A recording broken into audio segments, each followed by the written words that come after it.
Hello बच्चों, let's read the question. बच्चों question में कह रहा है कि which of the following molecules is linear in shape. इन चार मॉलिक्यूल में से वो कौन सा होगा जो लीनियर शेप होगा। बच्चों लीनियर शेप बच्चों देखो ऐसा होता है, जैसे ए है, इधर एक बी लग जाए, इधर एक बी लग जाए। ओके, ऐसी शेप जो को बोलते हैं लीनियर, मतलब यहाँ पर बॉन्ड एंगल जो होता है वो 180 डिग्री का होता है। ओके, तो देखो इसका सीधा साधा ना, आप ऐसे भी शॉर्ट, एकदम बहुत शॉर्ट में इसको ऐसा कर सकते हो कि भाई लीनियर शेप बनानी है बच्चों। इसका मतलब साइड एटम ना आपके दो ही होने चाहिए। क्या होने चाहिए बच्चों? ये सेंट्रल एटम हो गया ए, तो साइड एटम आपके दो ही होने चाहिए। ओके, वो सेम भी हो सकते हैं, अलग भी हो सकते हैं। तो यहाँ पर तो 6 है बच्चों, लीनियर नहीं बनेगा। यहाँ पर 4 है, यहाँ पर 3 और यहाँ पर 2 है, तो यहीं पर लीनियर बनेगा ना भाई, तो ये हमारा आंसर हो जाएगा। बाकी देखो हम इसको वैसे पर theory, valence electron pair theory, repulsion theory से करेंगे बच्चों। ओके, तो देखो सेंट्रल एटम कैसे छाटते हैं, जो कम वाला होता है ना, जैसे जो एक वाला है बच्चों यहाँ पर, वो आपका सेंट्रल एटम है। ओके बच्चों, वैलेंशियल इलेक्ट्रॉन पेयर रिपल्शन थ्योरी क्या कहती है कि जो शेप होती है ना आपके मॉलिक्यूल की, वो डिपेंड करती है सेंट्रल एटम के इलेक्ट्रॉन पेयर्स पे, जो कि उसके वैलेंशियल में प्रेजेंट होते हैं।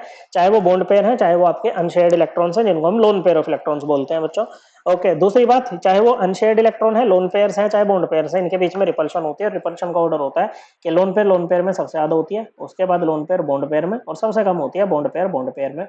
तो जब ये कोई ज्योमेट्री या स्ट्रक्चर शेप अडॉप्ट करते हैं ना बच्चों, तो उसमें क्या करते हैं बच्चों कि ये जो रिपल्शन इनके बीच में हो रही है ना, इलेक्ट्रॉन पेयर्स के बीच में, इसको मिनिमाइज करते हैं by maximising the distance between them. Okay बच्चों, तो चलिए करते हैं। सबसे पहला है आपके पास में XeF6। Okay, xenon is the central atom, वैलेंशियल configuration is 5s2 5p6। 8 electron है वैलेंस शेल में, लेकिन घबराने की बात नहीं है क्योंकि इसका डी वैकेंट है बच्चों। तो ये क्या कर सकता है, अपने ऑक्टेट को एक्सपेंड कर सकता है। इसके वैलेंस शेल में 8 से ज्यादा इलेक्ट्रॉन आ सकते हैं बच्चों, कोई दिक्कत इसको नहीं होगी। फ्लोरीन साइड एटम है, इसकी वैलेंस शेल कॉन्फ़िगरेशन है 2s2 2p5। 7 इलेक्ट्रॉन है वैलेंस शेल में, एक और चाहिए ऑक्टेट पूरा करने के लिए।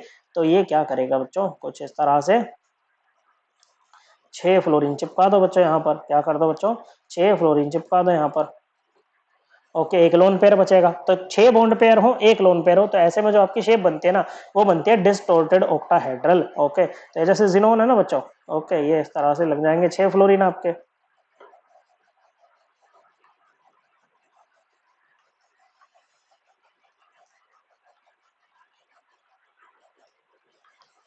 ओके बच्चों, और ये ऑक्टाहेड्रॉन के जो फेस होंगे ना, उनसे बार बार आपका ये लोन पेयर अंदर बाहर होता रहेगा बच्चों। ओके बच्चों, तो ये जो शेप बनती है ना यहाँ पर, ये बनती है डिस्टोर्टेड ऑक्टाहेड्रल। OH से आप इसको डिनोट कर सकते हो, ऑक्टाहेड्रल को। ओके बच्चों, तो क्या बनी है ये बनी है आपके distorted octahedral. Next is XeO3। Okay बच्चों, ऑक्सीजन की वैलेंस शेल कॉन्फ़िगरेशन होती है 2s2 2p4। 6 electron valence shell में, 2 और चाहिए ऑक्टेट पूरा करने के लिए, मतलब ये डबल बॉन्ड बना लेगा बच्चों। ओके, ये हो गए 8, तो 1 2 3। अब देखो, अगर आप इसको ऐसे लिखोगे भाई, दोनों ये ऑक्सीजन आमने सामने है बिल्कुल, लेकिन ऐसा नहीं होगा, क्योंकि आपको पता है कि लोन पेयर बॉन्ड पेयर, ये जो लोन पेयर बॉन्ड पेयर का रिपल्शन होता है ना, बॉन्ड पेयर के रिपल्शन से ज्यादा होता है। तो देखो ये जो रिपल्शन हो रहे होंगे, ये इनको सीधा करने की कोशिश कर रहे होंगे, लेकिन ये वाला तो फिर से इनको क्या कहेगा, नहीं भाई तू झुक का ही रहा है। ओके, और ये इस तरह से हो जाएगा बच्चों। ओके, इसको बोलते हैं पिरामिडल शेप बनेगी। कैसे बनेगी बच्चों, ये बन गई आपकी पिरामिडल। ओके बच्चों, तीसरा है हमारे पास में XeF4। ओके, वही जिनोन के 8 इलेक्ट्रॉन रख दो, 4 फ्लोरीन चिपका दो। ओके, 4 मतलब डायगनली इस तरह से। ओके, अब 2 लोन पेयर आपके आमने सामने हो गए, क्योंकि वही लोन पेयर में सबसे ज्यादा रिपल्शन होती है बच्चों। तो इनको अगर आप एकदम आमने सामने रखोगे, तो इनके बीच का डिस्टेंस मैक्सिमम रहेगा, रिपल्शन बहुत कम रहेगी बच्चों। और ये जो शेप बनी है, इसको बोलते हैं क्या बच्चों, स्क्वायर प्लेनर। ओके बच्चों, क्या बोलते हैं, इसको बोलते हैं स्क्वायर प्लेनर। ओके बच्चों, फिर है आपके पास में चौथा है XeF2। ओके बच्चों, जिन्होंने के 8 इलेक्ट्रॉन। ओके, अब यहाँ पर आप क्या कर सकते हो बच्चों, 2 फ्लोरीन को चिपका। देखो, अगर आपने ऐसा किया बच्चों कि आपने 2 लोन पेयर को आमने सामने रख दिया, क्या रख दिया बच्चों, 2 लोन पेयर आपने आमने सामने रख दिए बच्चों। ओके, और 2 फ्लोरीन, ओके बच्चों, 2 फ्लोरीन को आपने ऐसे रख दिया।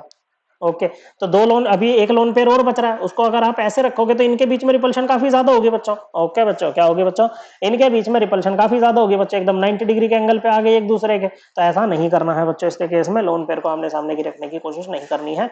यहाँ पर जो लोन पेयर होते हैं, वो एक दूसरे से 120 डिग्री के एंगल पे होते हैं, कुछ इस तरह से।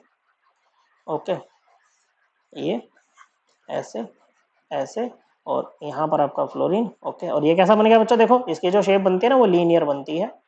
और यहाँ पर जो एंगल की बात करें ना, वो देखो बॉन्ड तो है नहीं, तो एंगल की कैसे बात, अगर हम इमेजिनरी हम इस तरह से इसको ड्रॉ करके देखें तो बच्चों, तो 120 डिग्री का एंगल आएगा इनके बीच में। ओके, तो लीनियर कौन है बच्चों, लीनियर शेप में आपका HCF2, correct answer is option 4। I hope आपको एकदम क्लियर हो गया होगा। थैंक यू बच्चों।